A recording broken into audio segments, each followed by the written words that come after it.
replacing the tennis courts. The longer we wait, I mean, you get further and further into the season, and then it's too late to play tennis. We've had the money budget, I believe, for a couple of years. Is it? I agree with Frank. I mean, the only thing I would ask is that, only thing I would ask is if we try to get the price down. I know we've had two increasing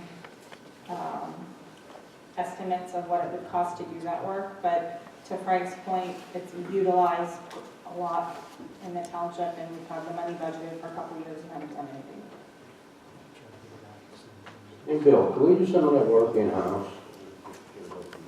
Like you guys remove the asphalt and stuff? Yes, absolutely. We can take everything down and clear everything. I mean, that should save some money there, plus they'll buy it off you. I mean, I know I'm shooting for the stars here, but I'd love to take some of that money that's budgeted and be able to do not only something with the tennis court, but something else, whether it's in Cecil Park or one of the other Sure. parks, you know. Well, a couple of things. I mean, what Public Works can do, we'll take out. And then, in addition, we'll get it bid, if you authorize us tonight, we'll bid it as quickly as possible. Just thinking that would probably be April, right? Yeah, probably better April, yeah. Done in April or No, take start? open open bid. bid because We'll of, be able to award it in April. April. How long does that take? It should take, I mean, to do the tennis court work, it should be no more than about 3 or 4 weeks. Oh, wow, okay. Did you make a motion or should I make a motion? Let's just get discussion right now, or any other topics that may be relevant. I had one, keep hearing the topic of pickleball courts, or would you please just evaluate what the cost is for one or two, or can that be used in unison? Supervisor Fisher and I discussed inline skating, and it just has to be marked off. But I mean, I won't put you on the spot right now, but maybe for next month's meeting, could we understand what totals are for that, or what would it cost? I'm not Let me just say real quick, make mention here, because Gateway is going to develop a scope of work, and I would like at this time to bring it to the board's attention, that maybe you can help Gateway out defining what it is you'd like to see in that scope of work. I think Do you that's, want the fences taken down? Do you want the pavement removed? I've got some things I want to discuss real quick, because I had, back in August of 2016, contacted a tennis court contractor, Lutz Tennis Court, and to get to Chairman Savalik's question about pickleball court. There was a proposal with this thing here, in their price proposal, for $450 per court for pickleball court. That pickleball court would be placed within the parameter and on the court of the tennis court, so that that court could be converted to pickleball.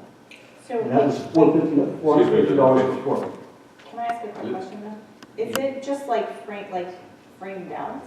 I've never played They would- pickleball, I don't know what it is. They would, I'm not really familiar with it, but I know the court's a lot smaller than what a regular tennis court is, and I've seen them placed within the tennis court. Again, the tennis court gets very busy looking with that pickleball court, line strike within it. One of the things that was of concern when I got this proposal, when I read through this from the president of Lutz Tennis and Asphalt, was the crack repair. They refer to it as a periodic maintenance item, and they mentioned that the crack will return.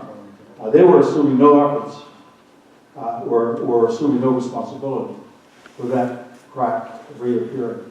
And the cost of their topping for that was $18,000, with a cost of $23.50 per linear foot for the repair, with no guarantee that that repair would be permanent or wouldn't show back up in 2 years or within a year. So there was, So why would we do that? it takes the liability off of them. And I think I've mentioned this to the board in the past, I'm hesitant to do anything with that crack in-house, and then have a company come in and put the topping on, and have them report investment and say, well, you didn't adequately repair that crack. Well, are we repairing the tennis courts, or are we taking? Well, them again, down? I think it's important tonight that the board decide and define for Gateway engineers what it is they'd like to see included in that scope of work for that project before it's put on the list. Joe, we walked the tennis courts, and it was my understanding that that crack you can't just lay some sort of pavement or material over top of that crack and fill the crack because it's gonna happen again, correct? No, you can't, and, you know, when we looked at this last year, we took some elevations, and there were some concerns about the slope on that court. There's approximately 8 inches of fall from the Millers Run Road side to the creek side. And we explored different options, we explored overlaying it, which had a large cost associated by overlaying with asphalt, you know, scratch and binder in and wick and building it up. We also talked about removing the entire tennis court surface area and bringing in stone to build up a stone subbase so that we get our elevation and then put our pavement over top of that. And then in all instances, we were going to remove and replace the fence. So, you know, if the objective here is to have a tennis court that meets the requirements for slope, we need to make the decision, you know, do we want to rip them out and start with a stone subbase, or do we want to have the cost of the bituminous? I think the money looks at it and gives you the answer that, you know, it's probably better to rip out the existing tennis courts, build up the stone, and pave it. That would be probably your most economical way to do that. And that would also eliminate the cracks. And, you know, the one thing we can do, we can always throw in some under drain underneath the existing surface or in the stone that would collect any water that may accumulate there. So, Yeah, I mean, I don't know why we would put anything on top of it. I think Bill just wanted to clarify. My impression was we were going to follow your Yeah, Are you I okay thought with that so. scope? Yeah, absolutely. okay. Reconstruct. Question. Yeah, reconstruct. When that tennis court was done, I forget how many years ago, I don't know whether Gateway was involved, I don't think Bill was here, I'm not sure. We dug that as a public work, dug the old asphalt out. And at the time under it, we found nothing but trees. Because that was all at one time put down there. And they didn't, when they put the tennis court in, they just put a little bit of stone and put the stuff over the top of it. So we actually undercut that pretty good. It put, I think if I'm not mistaken, we hauled material off across up here by Frank Leitman's. Yeah. We hauled that in place. We had a lot of shale in that in there. John Gunther was here at the time. So if I recall, it's just under the tennis courts we did it. But there was a lot of garbage in there. So if you're going to go bigger or whatever, you got to figure you may have to go a little deeper. But I think right where the tennis courts are, and you're going to be okay with the material you have under there right now. I think Joe Labbert from our office was here at that Was he? time. Yeah, and I recall that they did do the undercut there. So we followed the same dimensions of the existing court. We're not going to move it, widen it, or do anything. We're just going to adjust the slope of the court such that it's proper, as the proper slope. I just wanted to say, there is good material in there that we put in. There's That's a lot of good. shale. That's good. And we did a test hole out there with somebody to take a look at it, and because we were looking at the crack before, thinking it might have been some soil issue, but it's not. You're correct. Was there any more comments or other things that we could have them investigate? Or I think it may be wise that we set up like a steering committee or so, to have 1 or 2 supervisors get the pulse of the others and try to get those answers to Dan and Bill so that we have answers for next week.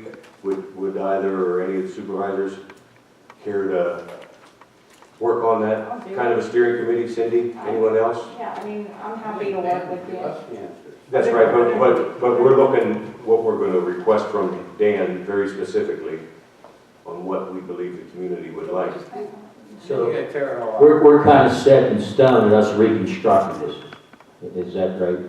That's what what it you needs. think that needs more investigation, Frank? No, I don't think it needs to be more investigation. I think we, Gateway to draw proposals on reconstructing this tennis court and removing what's there down including stone base, whether it's 6 or 8 inches. And we got to bring the elevation, less slope. And is it your idea that that's something that we would do in-house? We would commit to doing that in-house. Yeah. The complete removal down to subgrade.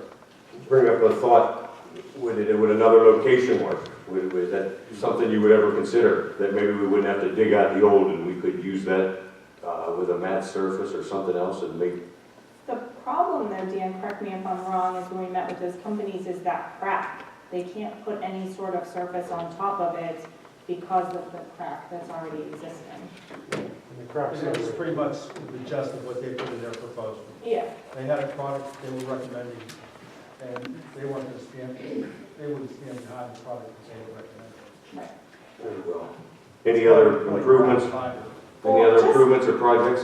Frank and I went to the Parks and Rec meeting. They were talking about grills, redoing the grills or something, or is that an issue, or did you already have some work done that way? We've been working on the grills as we find them. We'll take it back to the shop and weld them and put new metal on it. Okay.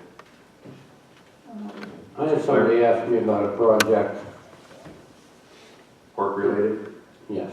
Thank you. They have a quadriplegic son who likes to fish. And they was wondering if there was somewhere that we could make access to one of these holes through the park that they could fish here. Now, I don't know what the DEP would say or what the Fish Commission would say. I mean, just a little cave there where he can bring his motorized wheelchair. That's awesome. I've built a project like that out at South Park, at the game preserve out there. There's a pond out there, and anytime you build around water like that, you have to put a railing up, protective Right. railing, ADA compliant railing, and there's a fairly decent location for that. On the other side of the bridge, to the left-hand side, there's a pad that would have to be elevated there by a couple of feet, and then of course paved and a railing, protective railing put around that. But those ramps, everything that's over that side, all the walkways in the park are ADA compliant. So it would just be a matter of paving an additional paddock area over there and placing handrail around that area. Is it a paving solution, or is it a deck or something that would make it ADA I would think compliant? it would be a little bit of both, wouldn't it? Yeah. Is that what the board would like him to come back with numbers on that? Yes. 1, 2, we have consensus, yes, Frank? Yes. All right. The big cost is going to be fabrication of the handrail. You don't need to answer us right now, but this is something that we really would like to see done, and so, I mean, I'm sure there's more than one person in a wheelchair around Cecil. The other topic, just to bring before the board, is, someone mentioned the bridges. Is that something we want to investigate now? The walking bridges, to clean them up, sandblast them, or is that something that Bill could provide That, information on for next month? This is all we're after. we already talked about it though, didn't we, and we couldn't because. I have talked about those bridges, and one of the things I don't think we want to get involved in are those bridges. My recommendation has been in the past, and I mentioned this to prior members of the Parks Board, would be a good project for them to get involved with, to solicit sponsorship for those bridges, from maybe some of our corporate members of the community, have them place their name on the structure and placard, and then cover the bridges for protective purposes. But also that opens up some opportunity now for covered footbridges and another opportunity to participate in covered bridge festivals. So there's a lot of issues going on with those bridges right now. They're not really set on any type of formal abutment or anything. There's some scars taking place in the abutment. Some of them are very close to failing. I haven't looked at it this winter yet, but we had a bad storm a couple of weeks ago, and the embankment's being scarred where the bridge is resting. So, but that would be my recommendation to the board, that you ask the Parks Board to maybe solicit sponsorship of those structures. Very well, thank you. So you have your directive for providing numbers for next week then, next month? Yes. All right. Next item,